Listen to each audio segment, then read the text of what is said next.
Good morning students.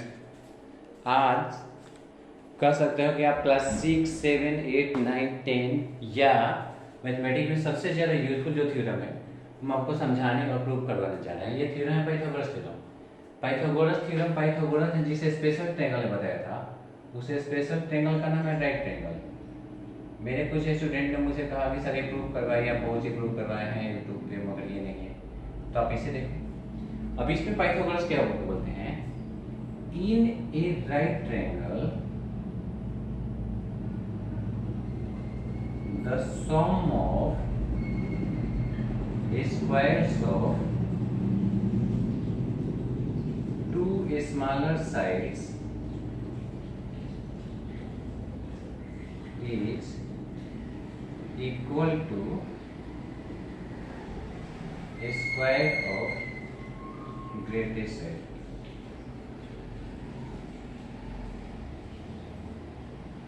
मतलब क्या होगा, किसी राइट ट्रायंगल में सबसे बड़े वाले साइड का जो स्क्वायर होता है या छोटे छोटे दो साइड कौन ए बी और बी सी, इनके स्क्वायर का जो सम होता है सबसे बड़े साइड के स्क्वायर के क्या होता है, इक्वल।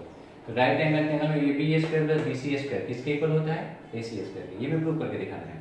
जबकि हमारे पास एक छोटा बात दिया है, वो छोटा बात दिया है, दिया क्या है हमारे पास, दिया है कि ट्रायंगल जो है राइट है, मतलब उसका एक एंगल कितना है 90 डिग्री। उसके बाद हमें ये प्रूव करके दिखाना है। अब ये ट्रायंगल राइट है, हमें ये प्रूव करके दिखाना है। इस सारी बातों के लिए हमें एक छोटा सा कंस्ट्रक्शन करना होता है फिगर में। उस कंस्ट्रक्शन का नाम है, देखो हम कंस्ट्रक्शन क्या करते हैं, ये हमें प्रूव दैट है, गिवन है। ये कंस्ट्रक्शन में हमें क्या करना होता है, draw B D draw B D perpendicular A C, ये हमें कंस्ट्रक्शन करना होता है। मतलब हमने बी से एक लाइन खींचा, इस पे लाइन का नाम है डी। ये जो लाइन बी डी है वो ए सी पे परपेंडिकुलर बना है। मतलब पूरे फिगर में 3 रेक्टेंगल हैं और आपको अब क्या करना है प्रूफ के लिए, पूरे फिगर में 3 रेक्टेंगल हैं और तीनों रेक्टेंगल को ध्यान से देखना है। पहला रेक्टेंगल समझने के लिए मैं लिख देता हूँ, छोटा वाला ऊपर का नाम ए बी डी। दूसरा रेक्टेंगल छोटा वाला बी डी सी। तीसरा रेक्टेंगल मतलब बड़ा वाला ए बी सी। आपको कोई दो बड़े को सिमिलर करना है, मतलब हम ए बी डी को कर रहे हैं और दूसरी बार कर रहे हैं ए बी सी को। ए बी डी माने छोटा वाला, ए बी सी माने बड़ा वाला। अगर दोनों को सिमिलर करना है, ध्यान दो कुछ बातें मैं बता रहा हूँ आपको। पाइथागोरस थ्योरम 6 में बताया गया, 7 में, 8 में, 9 में, मगर प्रूफ 10 में करवाया जाता है, क्योंकि पाइथागोरस को प्रूव करने के लिए हमें सिमिलर का काम पड़ता है। और सिमिलरिटी आपको 10 से पहले सिमिलरिटी का सिलेबस ही नहीं है, तो 10 में सिमिलरिटी ऑफ ट्रायंगल है, बस इसलिए ऐसा। वरना मैं कई बार सोचता था कि मैं 6 से 8 पढ़ाऊँ, प्रूव करने के लिए इतना लेट क्यों। चलो ज्योमेट्रिकल प्रूफ इसका हाथ से कैसे है, छोटे वाले ए बी डी में एंगल डी 90 है, जबकि बड़े वाले एंगल ए बी सी में कौन एंगल 90 है, बी। आपकी जवाब समझ में आ गया। एंगल ए जो है वो छोटे ट्रायंगल में भी उतना ही है जो बड़े ट्रायंगल में है। Angle A equal to angle A, ऐसे एंगल को लोग क्या बोलते हैं, कॉमन। ये दोनों ट्रायंगल सिमिलर हो गए, कौन से नियम से, छोटे वाले ट्रायंगल के दो एंगल, ट्रायंगल के दो एंगल सिमिलर है। एंगल सिमिलरिटी से ट्रायंगल ए बी डी रुको सिमिलर है। दूसरे ट्रायंगल का नाम लिखने के फल से कई बार समझते हैं, क्योंकि वहीं से कॉरेस्पॉन्डिंग चालू होता है और वहीं से दिमाग लगना शुरू होता है। अब ए के इक्वल है, जहां ए लिखा है वहां लिखो ए। डी किसके इक्वल है, बी के। इसमें का जहां डी है इसमें लास्ट में क्या लिखो, बी। तो बड़े वाले ट्रायंगल का नाम है एसीबी, ये क्या होगा, सी के बराबर। इससे फायदा क्या होगा, आपको साइड कॉरेस्पॉन्डिंग करने में हेल्प मिल जाएगा।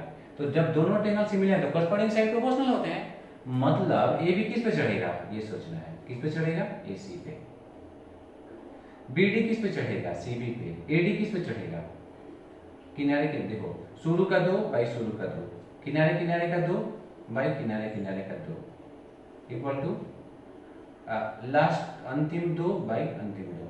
हमें अभी इसका काम नहीं पड़ेगा, मैं बताता हूँ। इसे मल्टीप्लाई करेंगे तो हो जाएगा A B square equal to, ये कैसे लिखाएगा, A C into A D. Pythagoras theorem prove करने वाले जानते हैं इस थ्योरम में 2 माइलस्टोन होते हैं। ये पहला है, पहले के लिए क्या करते हैं, ट्रायंगल नंबर 1 मतलब छोटा वाले को बड़े वाले ट्रायंगल से सिमिलर करते हैं। अब जो अगला स्टेप हम करेंगे ट्रायंगल नंबर 2 मतलब BDC, इसको सिमिलर करेंगे हम ट्रायंगल ABC से। इसका भी नाम स्मार्टनेस करते हैं। कैसे करेंगे? C आपस में इक्वल है, कॉमन, ठीक है भाई। इसमें का एंगल D और उसमें का एंगल B आपस में इक्वल है। तो देखो जहां D लिखा है वहां क्या लिखा है B, जहां C लिखा है वहां क्या लिखा है C, तो B के साथ ये होगा, बस हो गया। Triangle similar, corresponding angle corresponding side proportional होगा, मतलब BD बाई AB, देख लो आप, किसके इक्वल होगा?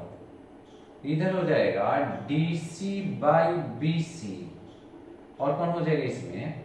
BC बाई AC का। हमें इसका काम अभी नहीं पड़ेगा, तो इसको काम छोड़ देते हैं। इसका मतलब अगर इन दोनों को हम ध्यान से देखें, इसका भी यूज नहीं पड़ने वाला है, क्रॉस मल्टीप्लाई कर कितना लिखा आएगा? BC square equal to AC into DC। अगर आपको कॉरस्पॉन्डिंग पाइथागोरस थ्योरम पढ़ना होता, जो कि इस साल के सिलेबस से हटा दिया गया, प्रूव करना पढ़ना होता, तो आपको याद करना है AB स्क्वायर कैसे होता है? AC गुणे AB का पार्ट। BC स्क्वायर कैसे होगा? BC स्क्वायर होगा हाइपोटेनस AC गुणे AC के पार्ट। और अब जो प्रूफ करना है उसका लेफ्ट हैंड साइड देखो, आपको प्रूफ करना है कि AB square plus BC square equal to AC square. आपको AB स्क्वायर कहाँ मिलेगा? दिमाग लगाओ, यहाँ और यहाँ, मतलब आपको एक लाइन खाली करना है, ऐड इक्वेशन 1 एंड इक्वेशन 2, मतलब इक्वेशन 1 और इक्वेशन 2 ऐड करने जा रहा है। इक्वेशन 1 है AB स्क्वायर, 2 के लेफ्ट हैंड साइड है BC स्क्वायर, उधर कितना है? AC इंटू AD प्लस उधर हो जाएगा AC इंटू DC। इसमें कुछ नहीं कर सकते हैं, इसमें क्या कर सकते हैं? AC कॉमा, यहाँ क्या बचेगा? AD, बगल में क्या बचेगा? DC। फिगर देखो, जरूरत पड़ेगी, AD प्लस DC पूरा हो जाएगा AC, मतलब AB square plus BC square हो गया AC गुणे AC, इसमें ऐसे क्या हो गया? AC square. यही है Pythagoras theorem. Pythagoras theorem, Pythagorean triplet कैसे शॉर्टकट है, इसका मतलब मैंने फर्स्ट कितना इंपॉर्टेंट ये टॉपिक होगा, मैंने फर्स्ट वीडियो ही इसी पे बनाया है, वो भी क्वाइट इंपॉर्टेंट, सबसे ज्यादा इंपॉर्टेंट है। तो आपको क्या करना है? सबसे पहले राइट एंगल ट्रायंगल, मैं स्टेप बता देता हूँ, जल्दी जल्दी आपको समझ में आ जाएगा। मतलब ये नट सेल में जल्दी देखो क्या होगा। आपको एक ट्रायंगल बनाना है जिसका एक एंगल 90 है, ट्रायंगल राइट होगा, राइट वाले वर्टेक्स से इस पे परपेंडिकुलर ड्रॉप करना है। और अब 3 राइट एंगल हो गए, एक तो ABC, दूसरा ADB, तीसरा BDC। आपको इस वाले को बड़ा से करना है, इसको भी बड़ा से करना है, सिमिलर इसको बड़ा से करोगे तो AB स्क्वायर निकलेगा, इसको BC स्क्वायर निकलेगा, इन दोनों को मेरी तरह जोड़ोगे तो हो जाएगा। पाइथागोरस इतना इंपॉर्टेंट है। अब कुछ ऐसे क्वेश्चन जिसका पाइथागोरस थ्योरम कई बार एप्लीकेशन में पूछा जाता है, बहुत ज्यादा बार, तो वो बहुत ज्यादा बार जो पूछा जाता है उसके लिए वो क्वेश्चन है, देखो ऐसा ही क्वेश्चन है, फिगर ऐसा ही था, झूठ मूठ में फिगर मिटा दिए, ABCD ये 90 है। आपको इसे प्रूव करना होता है BD square equal to AD into DC, ये प्रूव करना होता है। 2 तरीके हैं, या तो आप इन दोनों ट्रायंगल को सिमिलर करो आपस में, थोड़ा टफ है मगर हो जाएगा। दूसरा तरीका है पाइथागोरस थ्योरम, आसान तो भी नहीं है मगर उसमें दिमाग चल जाएगा। तो आप अगर आपको ये बन जाता है तो बनो, नहीं तो मुझे डिस्क्रिप्शन बताओ कि आपसे क्वेश्चन क्यों नहीं बना। और अगर पाइथागोरस से रिलेटेड कोई भी प्रॉब्लम है तो आप क्वेश्चन के कमेंट सेक्शन में हो, कमेंट सेक्शन में आकर अपनी प्रॉब्लम बताओ, चैनल को लाइक सब्सक्राइब करो और आपको सारे समझ में आ जाएंगे, आपको अपने सारे क्वेश्चन के आंसर यहीं पे मिल जाएंगे। And thank you, thanks for watching.